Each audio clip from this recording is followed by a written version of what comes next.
Bismillahirrahmanirrahim. Assalamualaikum warahmatullahi wabarakatuh. Selamat datang di channel Sahabat Luar Biasa. Channelnya orang-orang luar biasa. Apa kabar teman-teman? Mudah-mudahan sehat selalu dan selalu dalam rahmat dan lindungan Allah Subhanahu wa taala. Amin ya robbal alamin. Bagi teman-teman yang baru menemukan channel ini, agar tidak ketinggalan informasi yang insya Allah menarik dan bermanfaat, jika berkenan silahkan like, komen, dan bagikan video ini, serta subscribe dan nyalakan tombol notifikasinya.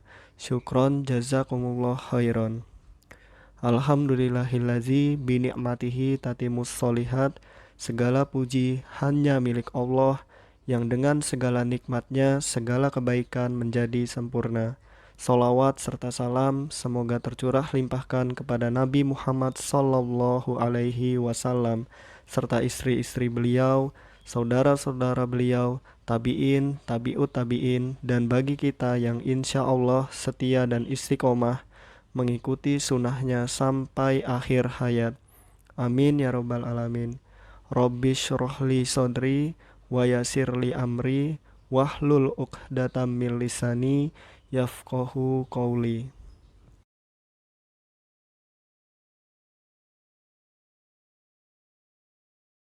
Nomor 1, secara etimologis, istilah kurikulum berasal dari bahasa Yunani kurir dan kurere, yang bermakna A. Pelari dan lintasan, B. Pelari dan medali, C. Pelari dan penghargaan, D. Pelari dan atletik.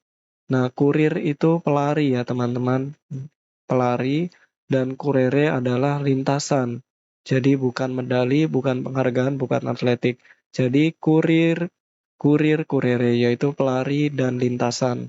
Adapun penjelasannya, istilah kurikulum atau kurikulum bahasa Inggris secara etimologi berasal dari bahasa Yunani yaitu kurikula, dari kata kurir pelari dan kurere yaitu tempat berpacu yang digunakan dalam bidang olahraga. Kurikulum diartikan sebagai jarak yang harus ditempuh oleh seorang pelari dari awal hingga akhir untuk memperoleh medali atau penghargaan. Nah, di sini ada ilustrasi, ini kurir ya teman-teman, ini pelarinya. Nah, ini kurere tempat berpacu, ini yang di dalam garis-garis 1, 2, 3, 4, 5, 6, 7, 8, 9 ini ya teman-teman. Nah, lalu ini medalinya, tujuannya ya teman-teman, ini awal sebelah kiri, lalu jarak yang harus ditempuh hingga akhirnya.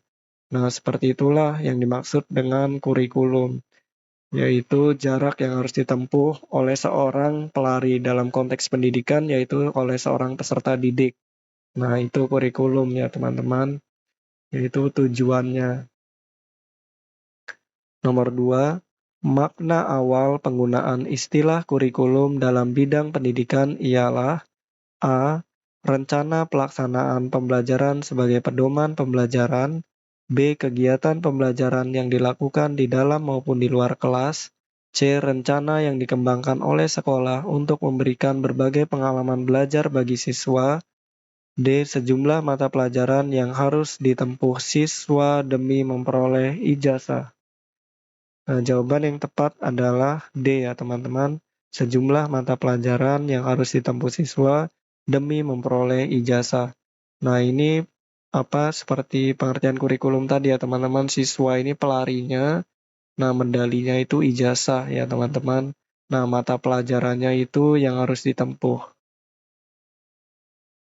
Jadi, secara etimologi, istilah kurikulum dalam pendidikan secara sempit tradisional atau secara tradisional ya teman-teman adalah sejumlah mata pelajaran yang harus ditempuh atau diselesaikan peserta didik di sekolah untuk memperoleh ijazah. Nomor 3, kurikulum merupakan program yang tertulis atau dokumen kurikulum. Pernyataan kurikulum ini termasuk A. Dimensi ide, B. Dimensi rencana, C. Dimensi ilmu atau bidang studi, D. Dimensi sistem. Jawaban yang tepat adalah B ya teman-teman, dimensi rencana. Nomor 4, kurikulum sebagai alat pendidikan harus mampu mengarahkan siswa agar memiliki sifat well-adjusted dengan lingkungannya. Bagi siswa, kurikulum ini berfungsi sebagai A. Penyesuaian, B. Pengintegrasian, C. Persiapan, D. Diagnostik. Jawaban yang tepat adalah A ya teman-teman, penyesuaian. Adapun penjelasannya the adjustive or adaptive function yaitu fungsi penyesuaian. Fungsi penyesuaian mengandung makna bahwa kurikulum sebagai alat pendidikan harus mampu mengarahkan peserta didik agar memiliki sifat well-adjusted, yaitu mampu menyesuaikan dirinya. Nomor 5, kurikulum berfungsi sebagai pedoman dalam melakukan supervisi pelaksanaan kurikulum serta untuk menyusun perencanaan dan program sekolah.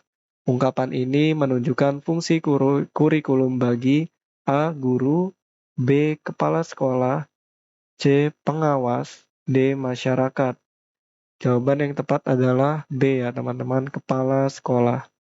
Jadi, fungsi kurikulum bagi kepala sekolah yaitu sebagai pedoman untuk melakukan supervisi pelaksanaan kurikulum serta untuk menyusun perencanaan dan program sekolah.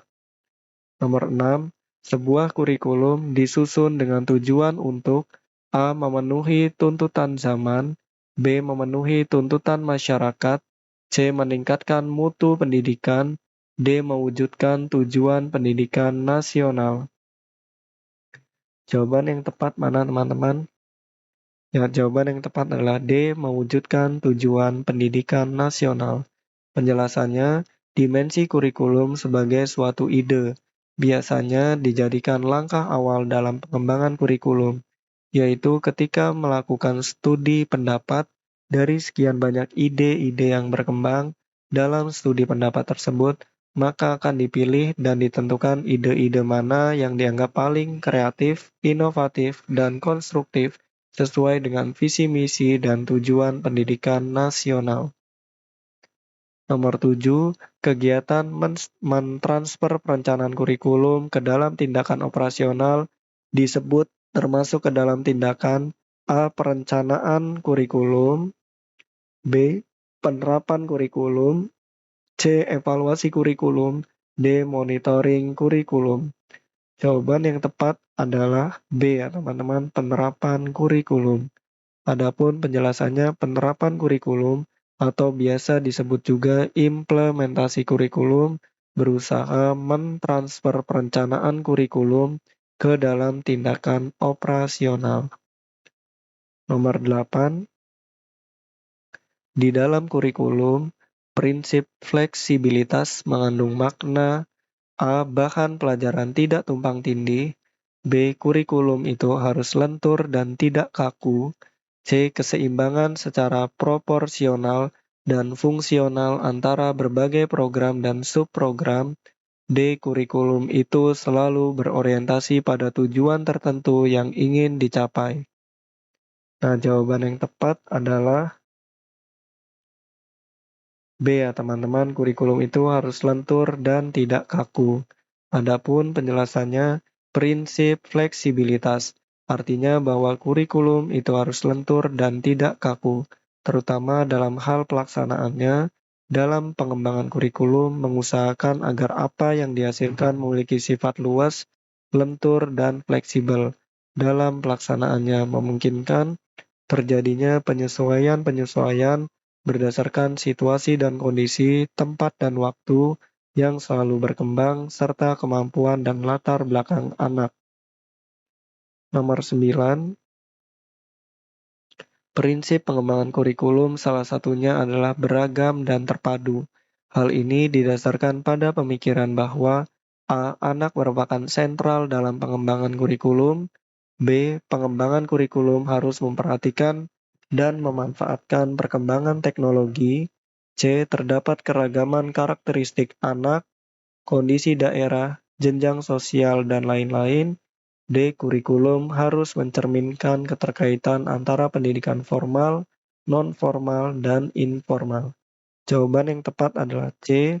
Terdapat keragaman karakteristik anak, kondisi daerah, jenjang sosial, dan lain-lain.